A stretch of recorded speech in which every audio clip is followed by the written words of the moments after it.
नमस्कार। आज हम एक कहानी के भीतर उतर रहे हैं, एक ऐसी दुनिया में जो जो खूबसूरत तो है पर कांटों भरी भी।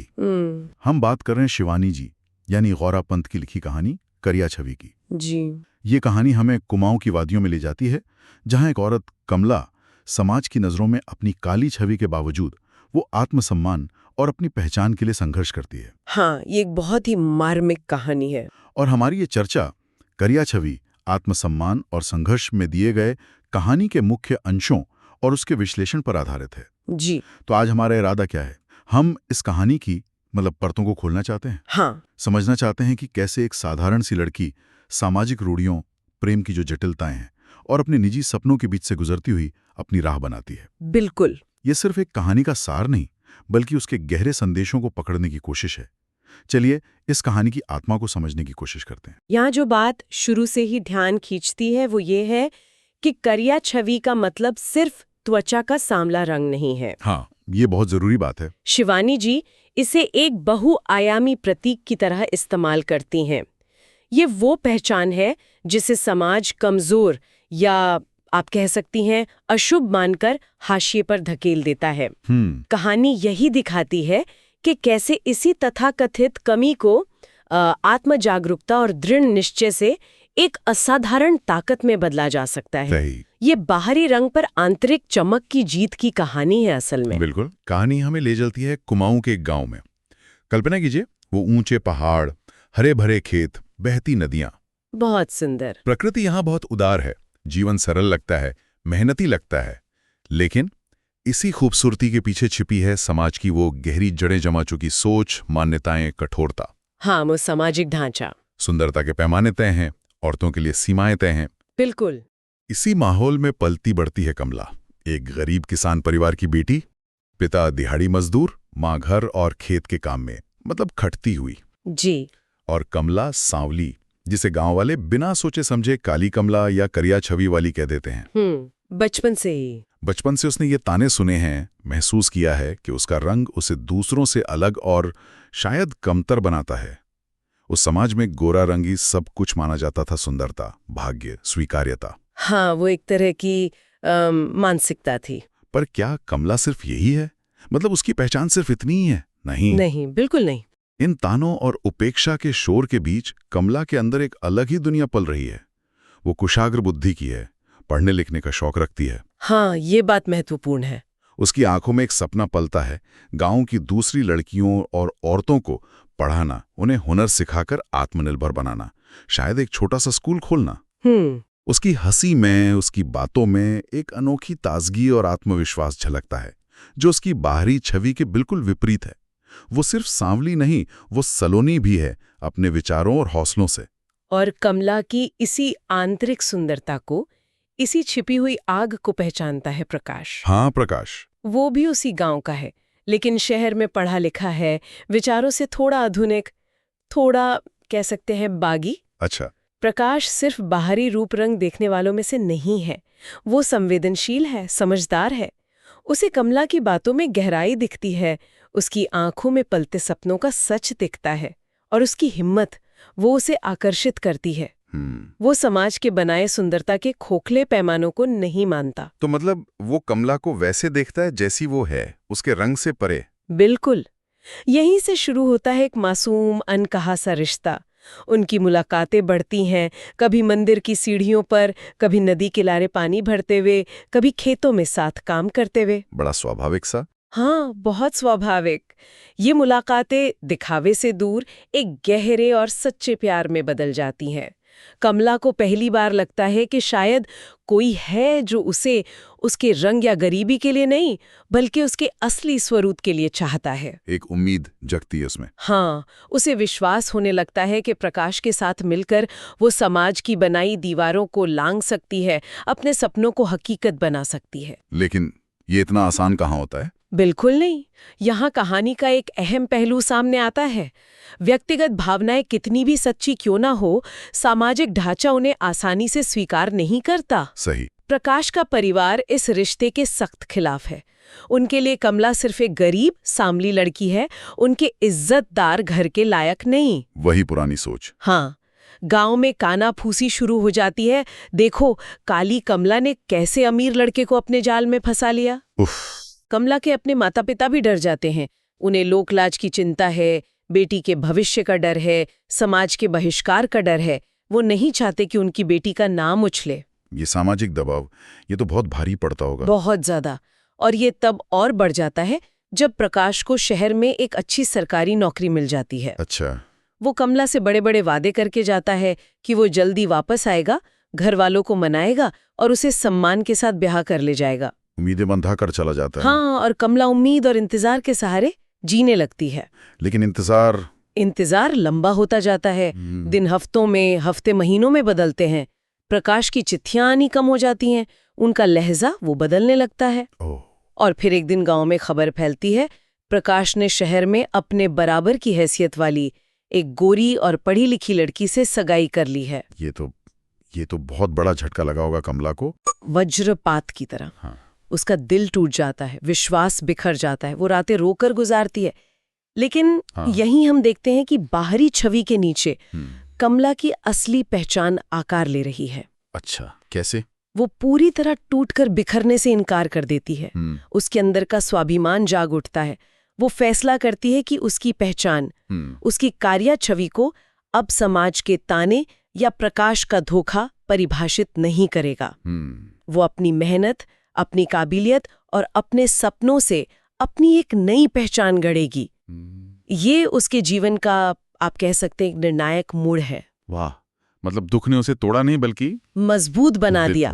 मगर समाज कहाँ मानने वाला था। हाँ, वो तो है। कमला पर अब शादी का दबाव और तेज हो जाता है। अकेली लड़की, ऊपर से बदनामी का डर, परिवार की इज्जत बचाने के नाम पर उसे मजबूरन गांव के ही एक अधेड़ उम्र के विधुर व्यापारी से ब्याह दिया जाता है। अरे, ये तो एक और मुश्किल। हाँ, ये शादी उसके लिए एक समझौता है, सपनों का गला घोटने जैसा। शादी के बाद का जीवन कैसा रहता है उसका? और भी कठिन साबित होता है। उसका पति रूखे स्वभाव का है। उसे घर की चार दीवारी में कैद करके रखना चाहता है। वो कमला को सिर्फ खाना पकाने, घर संभालने और बच्चे पैदा करने वाली मशीन समझता है। उसके सपनों का क्या? उसके पढ़ने लिखने या कुछ और करने के सपने उसे बेमानी लगते हैं।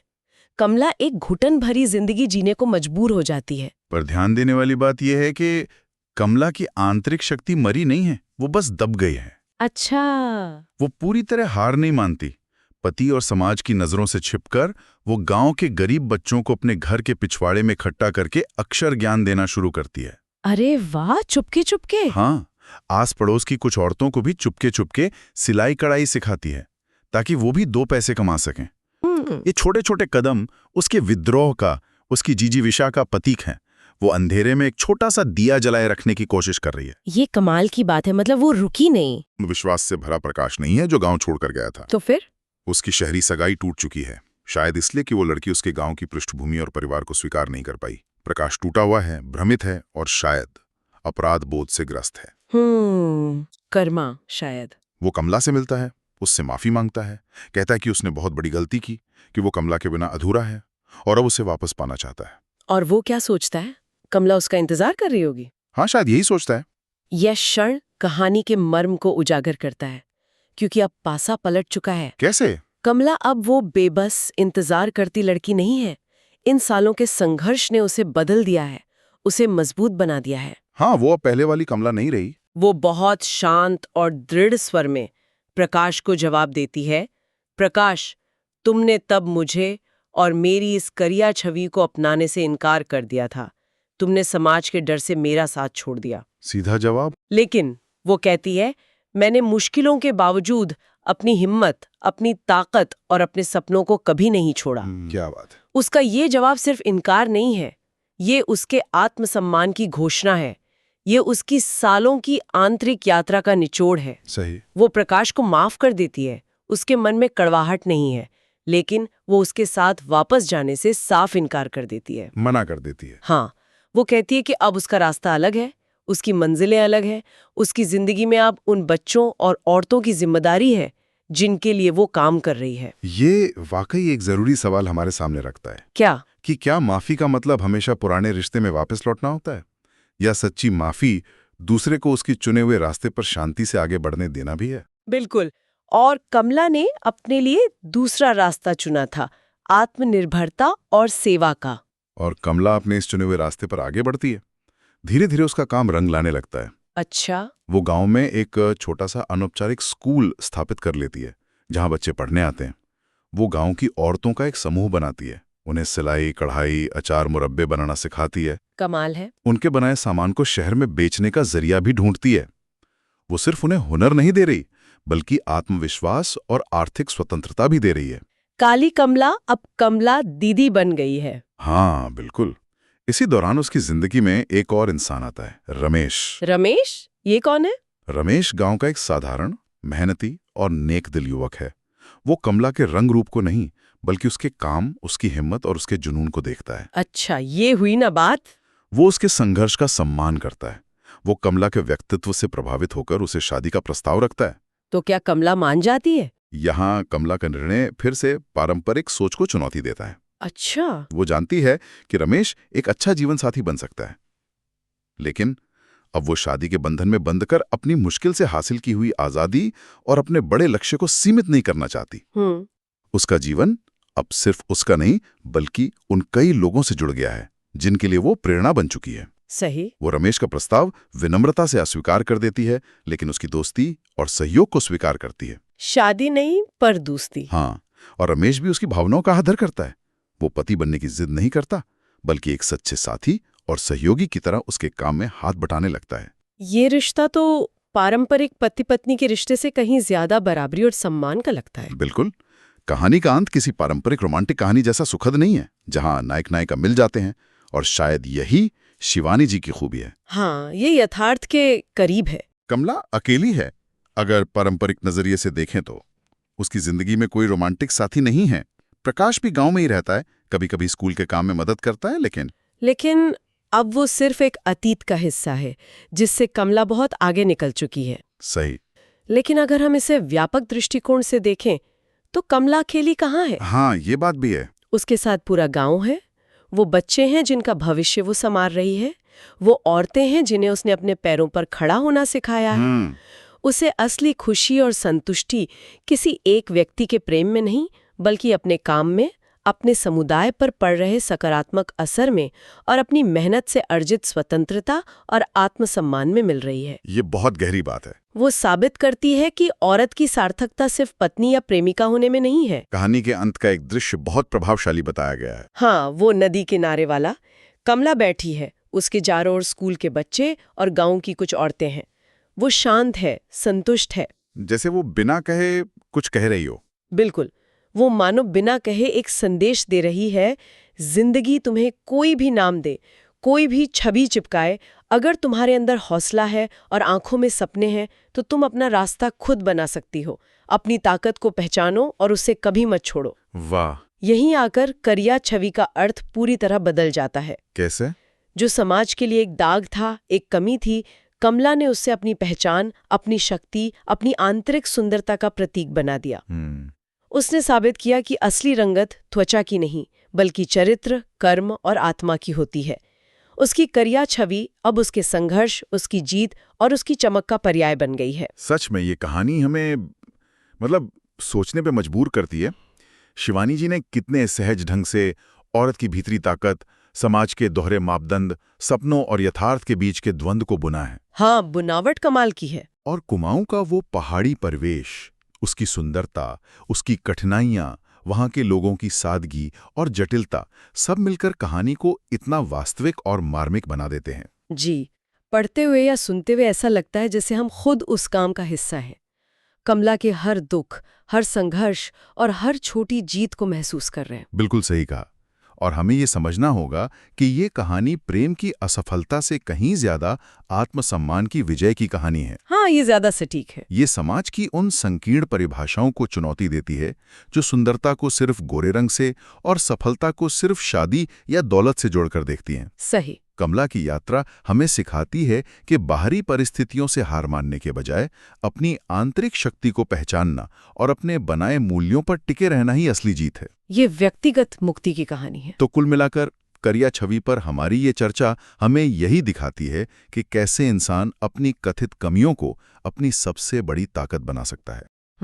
कैसे विपरीत परिस्थितियों में भी उम्मीद और हौसले को जिंदा रखा जा सकता है। बिल्कुल। और कैसे अपनी पहचान समाज की दी हुई परिभाषाओं से नहीं, बल्कि अपने कर्मों और अपनी आत्मा की आवाज से घड़ी जाती है, भले ही दुनिया उसे कोई भी नाम दे। और अंत में श्रोताओं के मन में एक सवाल छोड़कर जाना चाहूंगी, जो सीधे कहानी के दिल से निकलता है। जरूर। कमला पारंपरिक अर्थों में सांसारिक प्रेम या विवाह के बिना भी अपने काम, अपने समुदाय और अपनी स्वतंत्रता में एक गहरा संतोष पाती है। हाँ, ये हमने देखा। तो क्या ये मुमकिन है कि आत्मसम्मान की खोज, अपने सपनों को जीना और दूसरों के जीवन में सकारात्मक बदलाव लाना हमें पारंपरिक प्रेम और पारिवारिक जीवन से मिलने वाली खुशी की तुलना में ज्यादा स्थायी और गहरा संतोष दे सकता है? ये तो सोचने वाली बात है। या शायद खुशी के मायने हर किसी के लिए अलग होते हैं। इस पर विचार जरूर कीजिएगा।